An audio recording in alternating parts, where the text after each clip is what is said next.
Friends எல்லாருக்குமே good evening. Welcome to Delhi சமையலறை channel. இப்போ பார்த்தீங்கன்னா இன்றைக்கி என்ன ஸ்பெஷல்னு பார்த்தீங்கன்னா கடி சாவல் தான் செய்ய போகிறேன். நார்த் இந்தியன் ஸ்பெஷல்னு சொல்லுவாங்க இதுக்கு நான் ஃபஸ்ட்டு கடி பக்கோடா செய்யணும். அந்த கடிக்கு எப்படின்னா நம்ம ஊரில் மோர் குழம்புன்னு சொல்லுவோம் இல்லையா, அதை நார்த் இந்தியன் நீங்கள் கடி பக்கோடான்னு சொல்லுவாங்க. அதை தான் செய்கிறேன். அதுக்கு நான் வெங்காயம் ஸ்லைஸ் பண்ணி எடுத்துக்கிட்டு உருளைக்கிழங்கு எப்படி நம்ம வெங்காய பக்கோடா செய்வோம் இல்லையா நம்ம ஊர்லலாம், அது கூட நான் உருளைக்கிழங்கு சேர்த்து மஞ்சள் தூள், மிளகாய் தூள், உப்பு, அப்புறம் ஓமம், கடலை மாவு, வெங்காயம், அப்புறம் உருளைக்கிழங்கு, கொத்தமல்லி இதெல்லாம் ஆட் பண்ணி லைட்டாக கொஞ்சம் தண்ணியை விட்டு அதை பிசைஞ்சு விட்டுக்கிட்டேன். ஃபர்ஸ்ட்டு நம்ம நார்மலாக தண்ணி விடாமல் பிசைஞ்சிக்கணும். ஏன்னா உப்பு போட்டதுமே நமக்கு வெங்காயத்தில் கொஞ்சம் மாய்ஸ்சர் வரும் இல்லையா. ஸோ அந்த கன்சிஸ்டன்சி நம்ம கரெக்டாக பார்த்து செக் பண்ணி அதை மிக்ஸ் பண்ணி வச்சுக்கணும். இங்கே நம்ம மோர் குழம்பு ரெடி பண்ணுறதுக்காக ஃபஸ்ட்டு நான் ஒரு கப்பு தயிர் பீட் பண்ணிக்கிட்டேன். நல்லா புளிப்பாக இருக்க தயிரை எடுத்துக்கோங்க. அண்ட் தனியாக கொஞ்சம் தண்ணியில் கடலை மாவு ஒரு 5 டேபிள் ஸ்பூன் போட்டு அதையுமே நல்லா பீட்டரில் மிக்ஸ் பண்ணிவிட்டு தென் அந்த கடலை மாவு தண்ணியும் தயிரையும் ஒன்றா போட்டு மிக்ஸ் பண்ணி கொஞ்சமாக மஞ்சள் தூள் போட்டு மறுபடியும் அதை பீட் பண்ணி நல்லா தண்ணியாக இருக்கணும் பார்த்துக்கோங்க. ஏன்னா குக்காக கடலை மாவு கட்டி ஆகிட்டு அப்புறம் கிரேவி ரொம்ப திக்காயிடுச்சுன்னா நல்லா இருக்காது. ஏன்னா நம்ம பக்கோடா போடுவோம் இல்லையா, அந்த டைமில் அந்த பக்கோடாவும் கொஞ்சம் சோக் ஆச்சுன்னா அப்புறம் ரொம்பவே திக்காயிடும், கொழும்பு மாதிரியே இருக்காது. அப்புறம் அதனால் நல்லா தண்ணி விட்டு எல்லாத்தையும் மிக்ஸ் பண்ணி உப்பெல்லாம் செக் பண்ணிக்கோங்க. கொஞ்சம் லைட்டாக உப்பு நான் பக்கோடாவில் ஆல்ரெடி போட்டிருக்கேன். ஸோ செக் பண்ணி தான் எல்லாமே பண்ணுங்கள். இங்கே நான் என்ன பண்ணியிருக்கேன்னு பார்த்தீங்கன்னா ஒரு பெரிய குழிக்கரண்டி எண்ணெய் எடுத்துகிட்டு இதில் வெந்தயம், ஜீரகம், கடுகு போட்டிருக்கேன். ப்ளஸ் இதை நல்லா மிக்ஸ் பண்ணி விட்டதுக்கப்புறம் காஞ்ச மிளகா நான் ஒரு 3 காஞ்ச மிளகாயை கிள்ளி போட்டிருக்கேன். 2ஆக கிள்ளி போட்டிருக்கேன் 3 காஞ்ச மிளகாயை. ஸோ அதையுமே நல்லா வதக்கி பாருங்கள், கொஞ்சம் அடி பிடிக்காமல் இருக்கட்டும். ஸ்லோலியே இதை நீங்கள் குக் பண்ணுங்கள். ஏன்னா தீஞ்சிருச்சுன்னு வச்சுக்கோங்களேன், அப்புறம் ஃப்ளேவரே மாறிடும். அதுக்காக தான் சொல்கிறேன். அது ஸ்லோலி வச்சு எல்லாமே தாளிப்பு பண்ணிக்கோங்க. ஸோ இதில் நான் ஸ்லைஸ் பண்ணியிருக்க ஒரு பெரிய சைஸு 3 வெள்ளைப்பூண்டு அதையுமே ஆட் பண்ணிக்கிட்டேன். அண்ட் பெருங்காயத்தூள் ஆட் பண்ணிக்கிட்டேன். அது கூடவே கருவேப்பிலை, வெங்காயம் ஒன்று சாப் பண்ணி வச்சுருந்தேன், அதையுமே ஆட் பண்ணி நல்லா இது வதங்கி வந்ததுக்கப்புறமே நம்ம அந்த கடலை மாவு மிக்ஸ் பண்ணி வச்சுருந்தோம் இல்லையா, அதை இதோட கலந்து ஊற்றிக்கோங்க. ஸ்லோ ஃப்ளேம்லேயே இருக்கட்டும், ஹையில் வைக்காதீங்க. ஏன்னா தயிர் போட்டிருக்கிறதுனால அது பிரிஞ்சிரும். ஸோ நம்ம இதை மிக்ஸ் பண்ணிக்கிட்டே இருக்கணும். ஊற்றினதுமே விட்டுடக்கூடாது, நல்லா கைவிடாமல் மிக்ஸ் பண்ணிக்கிட்டே இருக்கணும். ஏன்னா நம்ம ஊற்றிட்டு அதை அப்படியே மிக்ஸ் பண்ணாமல் விட்டுட்டோன்னா அங்கங்கே லம்ஸ் ஆயிரும், கட்டி கட்டியாக நின்றுச்சுன்னா அப்புறம் அது நமக்கு நல்லாவே வராது. ஸோ நமக்கு நல்லா டேஸ்ட் வரணும்னா கைவிடாமல் நம்ம நல்லா அதை கிண்டிக்கிட்டே இருக்கணும். கொஞ்சமாக நான் இன்னும் கொஞ்சம் மஞ்சள் தூள் ஆட் பண்ணிக்கிட்டு கொஞ்சம் உப்புமே ஆட் பண்ணிக்கிட்டேன். நம்ம கரெக்டாக செக் பண்ணிக்கணும். இப்போ பார்த்தீங்கன்னா நம்ம எப்படி மோர் குழம்பு செய்வோம் இல்லையா, அதே மாதிரியான லுக்கு நீங்கள் பார்ப்பீங்க. இது நல்லா நான் தண்ணி கலந்துருக்கேன். ஏன்னா அது நல்லா குக்காய் கொதித்து நல்லா கொஞ்சம் திக்காய் வரணும், அப்போ தான் குழம்பு ரெடி ஆகிட்ருக்கும். மீன்வாயில் நான் என்ன பண்ணுறேன்னு பார்த்தீங்கன்னா சைடில் நான் பக்கோடாவும் ரெடி பண்ணிக்கிறேன். அதுக்கு நம்ம மிக்ஸ் பண்ணி வச்சுருந்த அந்த வெங்காயம் இது இருந்துச்சு இல்லையா, வெங்காய பேட்டர், அதை எடுத்துகிட்டு நம்ம எண்ணெய் சூடு பண்ணி அதில் ஒரு பக்கோடாவாக ஸ்லோவாக நிதானமாக நிறுத்தி போடுங்க.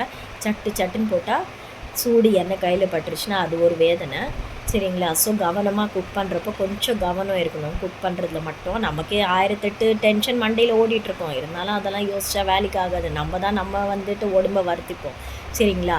அதை ஒரு சைடில் வச்சுட்டு சமைக்கிற நேரத்தில் சமையலில் மட்டும் கவனம் கொடுத்து செய்தால் தான் நமக்கு காயங்கள் ஏற்படாது. ஓகே. ஸோ இந்த பக்கோடாவை எப்போவுமே எண்ணெயில் வேலை செய்கிற டைமில் கொஞ்சம் எக்ஸ்ட்ரா கவனம் தேவை. ஏன்னா இப்போ தான் ரீசெண்ட்லி நான் சூடு வச்சுக்கிட்டு நான் உங்களுக்கு நெக்ஸ்ட் வீடியோவில் காட்டுறேன். நான் சூடு வச்சுக்கிட்டேன் குக்கரில், கை எனக்கு காயம் வந்துடுச்சு. ஸோ அதனாலேயே நான் இது ஸ்பெஷலி சொல்கிறேன், கவனமாக எண்ணெயில் வேலை செய்கிற சமயத்தில் கொஞ்சம் கவனமாகவே இருங்க. இந்த டைமில் என் பையன் என்னை போட்டு இழுத்துட்டு, சின்ன பையன் ஒரே தொல்லை பண்ணிகிட்டு இருந்தாலும் எப்படி அட்ஜஸ்ட் பண்ணி ஒரு சமையலை செய்தாச்சு. ஆக்சுவலாக இது ரிக்வெஸ்ட் பண்ணது என் ஹஸ்பண்ட் தான் சொன்னாங்க, கடி பக்கோடா பண்ணுன்னு. ஸோ அவங்க ரிக்வெஸ்ட்டில் தான் நான் பண்ணிக்கிட்டு இருக்கேன். இங்கே பார்த்தீங்கன்னா 2வது போர்ஷன் நான் பக்கோடா போட்டுட்ருக்கேன். அதே டைமில் நான் அங்கே சைடில் குழம்புமே நல்லா கொதிச்சிட்ருக்கு. இது கூட நான் ஜீரா ரைஸ் தான் பண்ண போகிறேன். ஜீரா ரைஸ் அண்ட் வெண்டைக்காய் வறுவல், ட்ரை ரோஸ்ட். அதாவது வெண்டைக்காய் எப்படி செய்கிறேன்னு டிஃப்ரெண்ட்டாக பாருங்கள். அந்த வெண்டைக்காய் பொரியல் என்ன ஸ்பெஷல்னு பார்த்தீங்கன்னா என் சித்தா கிட்ட தான் நான் கற்றுக்கிட்டேன். சென்னையில் இருக்காங்க, அவங்க பேர் மார்க்ரெட். அவங்கக்கிட்ட கற்றுக்கிட்டு தான் நான் அந்த வெண்டைக்காய் பொரியல் செய்யவே கற்றுக்கிட்டேன். அது வந்து நான் எப்படி செய்கிறேன்றதும் பாருங்கள். இப்போ பார்த்தீங்கன்னா ஒரு திக்னஸ் வந்திருக்கு கடியில், நீங்களே தெரியும்.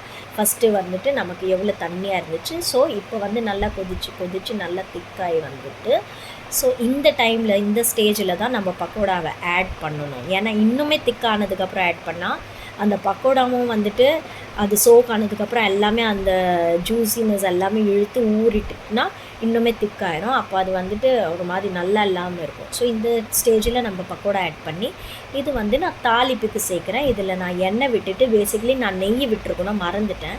எண்ணெய் விட்டுட்டு அதில் சோம்பு, கருவேப்பிலை, அப்புறம் 2 பச்சை மிளகாயை நான் கீறி போட்டிருக்கேன். அண்ட் கொஞ்சமாக வந்துட்டு ஒரு 1/2 ஸ்பூன் வந்து கசூரி மேத்தி இதெல்லாம் ஆட் பண்ணிவிட்டு நம்ம கேஸ் ஆஃப் பண்ணிவிட்டு இதில் Kashmiri chilli powder 1 spoon add பண்ணியிருக்கேன். இதை நல்லா மிக்ஸ் பண்ணி விட்டுட்டு நம்ம கடி பக்கோடா மேலே அப்படி சுத்தீரம் போட்டு அப்படியே மூடி வச்சு கேஸ் ஆஃப் பண்ணிட்டா சூப்பரான நம்ம கடி பக்கோடா ரெடி ஆயிடுச்சு ஃப்ரெண்ட்ஸ். பார்த்திங்கன்னா எவ்வளோ அழகாக வந்திருக்கு பாருங்கள். அண்ட் டேஸ்ட்டுமே வந்து அல்டிமேட்டாக இருந்துச்சு. சரிங்களா? ஸோ கண்டிப்பாக உங்களுக்கு இந்த ரெசிபி நீங்கள் ட்ரை பண்ணி பாருங்கள், ரொம்பவே சூப்பராக வரும். அண்ட் ட்ரை பண்ணிங்க, உங்களுக்கு என் ரெசிபியெல்லாம் பிடிச்சிருந்தா லைக் பண்ணுங்கள், கமெண்ட் பண்ணுங்கள், ஷேர் பண்ணுங்கள். அண்ட் நீங்கள் வந்துட்டு என் சேனலில் நிறைய பேர் பார்க்குறீங்க, நிறைய பேருக்கு பிடிச்சிருக்கு. ஆனால் அதுக்கான சப்போர்ட்டாக ஒரு லைக் பண்ணிவிட்டு என் சேனல் சப்ஸ்கிரைப் பண்ணிங்கன்னா இன்னுமே எனக்கு ஒரு வந்து என்கரேஜ்மெண்ட்டாக இருக்கும். ஓகே, ஸோ இங்கே பார்த்தீங்கன்னா ஃப்ரெண்ட்ஸ், நான் வெண்டைக்காய்க்கு நான் மஞ்சள் தூள், மிளகாய் தூள், உப்பு, தனியாத்தூள் எல்லாமே போட்டு வெண்டைக்காயை ஆல்ரெடி வந்து நான் வாஷ் பண்ணி எடுத்துக்கிட்டேன். அதை ட்ரை மசாலாலாம் போட்டு மிக்ஸ் பண்ணிவிட்டு நம்ம பக்கோடா வறுத்தோம் இல்லையா, அந்த எண்ணெயிலேயே வந்து வெண்டைக்காயை வறுத்து எடுத்துக்கிறோம். இதுதான் வந்து நான் என் சித்தா கிட்ட கற்றுக்கின ரெசிபி. அண்ட் இங்கே ஜீரா ரைஸுக்கு நான் கொஞ்சமாக எண்ணெயை விட்டு அதில் ஜீரகத்தை போட்டு நம்ம வந்து அரிசி கழுவி போட்டு எந்த அளவுக்கு நான் தம் வச்சு தான் சாப்பாடு செய்ய போகிறேன். ஸோ அதுக்கு வந்து நம்ம எவ்வளோ தண்ணி தேவையை விட்டு அதையும் வந்து குக் பண்ணி எடுத்துக்கலாம். அண்ட் இங்கே எனக்கு வெண்டைக்காயும் ரெடி ஆகிட்டுருக்கு பாருங்கள். சூப்பராக கிறிஸ்பி வெண்டைக்காய் ரெடி ஆயிடுச்சு. ஸோ இதுதான் ஃபைனல் லுக். கடி பக்கோடா, ஜீரா ரைஸ் அண்ட் வெண்டைக்காய். பாய்.